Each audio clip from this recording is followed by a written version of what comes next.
آج کی صبح CPO آفس کے باہر اہل سنت والجماعت کے امیر قاضی نثار پر قاتلانہ حملہ ہوا۔ اس حملے میں قاضی نثار سمیت ان کے جو باڈی گارڈز تھے ان کو شدید زخمی حالت میں ان کو ہسپتال منتقل کیا گیا۔ اس حملے کے بعد یقیناً آپ نے سوشل میڈیا میں دیکھا ہوگا کہ مختلف نیریٹیوز کو سوشل میڈیا میں جو ہے وہ پش کیا جا رہا ہے۔ اس میں کچھ نیریٹیوز ایسے پائے جاتے ہیں جو عام عوام کو، گلگت بلتستان کی عوام کو فرقہ واریت، تشدد اور نفرت کی طرف لے کے جا رہے ہیں۔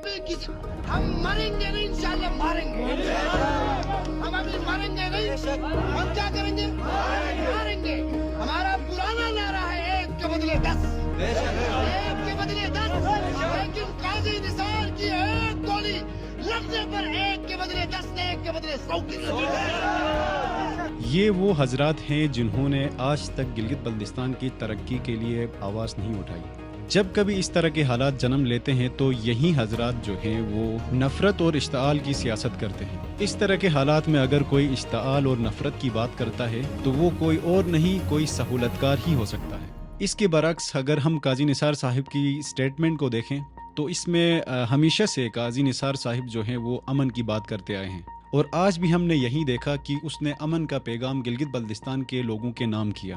اس سے پہلے بھی ہم نے اس طرح کے حالات دیکھے ہیں۔ چند سال پہلے یکم محرم الحرام کو آغا راحت حسین الحسینی پر جان لیوا حملہ ہوا، جس میں 2 جوان شہید ہو گئے۔ ان تشویشناک حالات میں بھی آغا راحت حسین الحسینی نے لوگوں کو امن کی تلقین کی۔ آج کے اس واقعے کے بعد گلگت بلتستان کی اکثریت نے اس واقعے کی مذمت کی اور امن و بھائی چارگی کی بات کی۔ اس واقعے کے بعد بہت سارے سوالات ہمارے ذہنوں میں جنم لیتے ہیں۔ جب کبھی بھی اس طرح کے حالات کریٹ کیے جاتے ہیں تو یقیناً آپ نے دیکھا ہوگا، جیسے کہ چلاس، دیامر یا کسی بھی جگہ میں ظلم ہوا ہو تو وہاں کے جو مقامی لوگ ہیں وہ مظلومین کی آواز بنتے ہیں۔ اسی طرح نگر کالونی CPO کے پاس جو واقعہ پیش آیا، اس واقعے میں ہم نے دیکھا کہ نگر کالونی کے جو جوان ہیں، جو یوتھ ہے، انہوں نے قاضی نثار اور ان کے گارڈز کو ہسپتال پہنچایا۔ اب سوال یہاں پر یہ جنم لیتا ہے کہ اگر سنی اور شیعہ ایک دوسرے کی مدد کرتے ہیں، ایک دوسرے کی حمایت کرتے ہیں، تو یہاں پر قاتلانہ حملے اور اس طرح دہشت گردانہ حملے کون کرواتا ہے؟